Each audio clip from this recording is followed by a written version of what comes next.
সরাসরি সায়নী ঘোষ 90 রানাঘাট দক্ষিণের উপনির্বাচনে তৃণমূলের প্রার্থী মুকুটমণি অধিকারীর হয়ে ভোট প্রচারে এসে বিজেপি এবং প্রধানমন্ত্রীকে কড়া ভাষায় কটাক্ষ সায়নী ঘোষের। কি বলছেন সরাসরি ডেলি নিউজের পর্দায় শুনুন আপনারা। নদিয়া থেকে মলয়দের রিপোর্ট, ডেলি নিউজ। আমরা রানাঘাট দক্ষিণ জিতছি। আগামী দিন রানাঘাটের মানুষ দুহাত ভরে মুকুটমণি অধিকারীকে আশীর্বাদ করবে। আমাদের নেতৃত্বরা এখানে রয়েছেন, তারা দিনরাত খাটছে এবং তাদের এই পরিশ্রম বিফল হচ্ছে। কটা হাসপাতাল হয়েছে, বলবে জয় জয় শ্রীরাম। বলবেন আপনার যে 15 লক্ষ টাকা দেওয়ার কথা ছিল অ্যাকাউন্টে, 2 কোটি চাকরি কটা হয়েছে, বলবে জয় জয় জয় শ্রীরাম। প্রধানমন্ত্রী নির্বাচন করেছেন জয় শ্রীরাম বলার জন্য। আরে আমরা জানতাম রাজনৈতিক স্লোগান হয় বন্দে মাতরম, আমরা জানতাম রাজনৈতিক স্লোগান হয় জয় হিন্দ, আমরা জানতাম রাজনৈতিক স্লোগান হয় জয় জওয়ান জয় কিষান।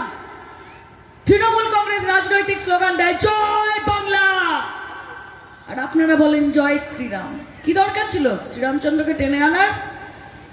শ্রীরামচন্দ্র বলেছে যে আমার নাম নিয়ে গিয়ে মুসলমান মারো, শ্রীরামচন্দ্র বলেছে যে আমার নাম নিয়ে ঘোটালা করো, দুর্নীতি করো, শ্রীরামচন্দ্র বলেছেন যে আমার নাম নিয়ে মানুষে মানুষে বিভাজন সৃষ্টি করো। ঈশ্বরের নামে রাজনীতি করতে গেছেন, স্বয়ং ঈশ্বর আপনাদের জামানত বাজেয়াপ্ত করে দিয়েছে। আমি আপনাদেরকে দাঁড়িয়ে এই মুহূর্তে বলে যাচ্ছি, 1 থেকে 1.5 বছর তার বেশি বিজেপি এনডিএ সরকার টিকবে না, টিকবে না। আমি লক্ষ্য করেছি যে যারা আমার ভাবিরা আসে, যারা আমার চাচারা আসে, তারা বসে বসে কোন গানটায় হাততালি দেয় এবং তাল দেয় জানেন?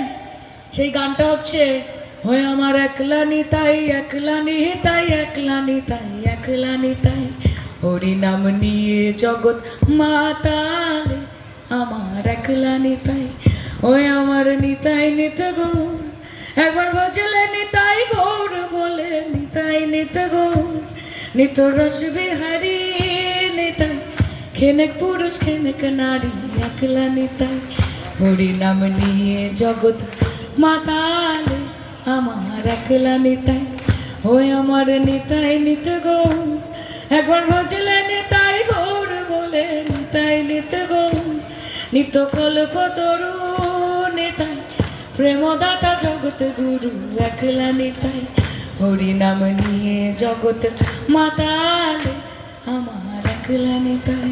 জয় নিতাই। তাহলে রানাঘাটের মানুষ কেন সেটা করবে না? কারণটা কি? নরেন্দ্র মোদীকে কবার দেখেছেন নিজের বাড়ির বাইরে? কতবার শুনেছেন যে জেলায় অভিষেক ব্যানার্জি এসছে, মমতা ব্যানার্জি এসেছে? তুলনা করবেন, যারা মুখে কথা বলে তাদের পাশে থাকবেন না। শুনুন, কথা দিয়ে কথা রাখার নাম হচ্ছে মমতা বন্দ্যোপাধ্যায়। হিন্দিতে বলে পত্তে তো ঝড়তে হ্যাঁ উঠাতা হ্যাঁ কোই কোই, প্যার তো সবই করতে হ্যাঁ নিভাতা হ্যাঁ কোই কোই। ভালো সবাই বাঁচতে পারে, কিন্তু ভালোবাসা এক জিনিস আর ঘর করা আরেক জিনিস। মমতা বন্দ্যোপাধ্যায় আপনাদের সঙ্গে ঘর করে, মমতা বন্দ্যোপাধ্যায় আপনাদের সঙ্গে ঘর করতে চায়। ভালো সবাই বাঁচতে পারে, কিন্তু ঘর সবাই করতে পারে না।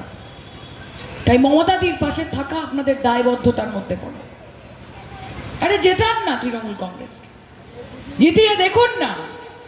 আমাদেরকে শক্তি দিলে নিজেরা শক্তি পাবেন। আমার মায়েরা এখানে আছে, মা বলো তো আজকে লক্ষ্মীর ভান্ডার কে দেয়? মোদি না দিদি? জোরে শুনতে চাই, কে দেয়? মোদি না দিদি? স্বাস্থ্যসাথী কে দেয়? মোদি না দিদি? রূপশ্রী কে দেয়? মোদি না দিদি? কন্যাশ্রী কে দেয়? মোদি না দিদি? সবুজ সাথীর সাইকেল কে দিয়েছে? মোদি না দিদি? দুয়ারে সরকার কে এনেছে? মোদি না দিদি? তাহলে ভোটটা কার পাওয়া উচিত? মোদি না দিদি? দিদি? তোর এখনো 13 বছর লাগবে ভোট দিতে।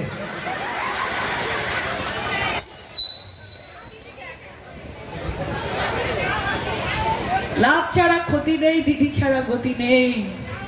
বিশ্বাস করুন, বলছে তো এরাই তো ভবিষ্যৎ আমাদের, এরাই তো ভবিষ্যৎ। দেখুন, আমরা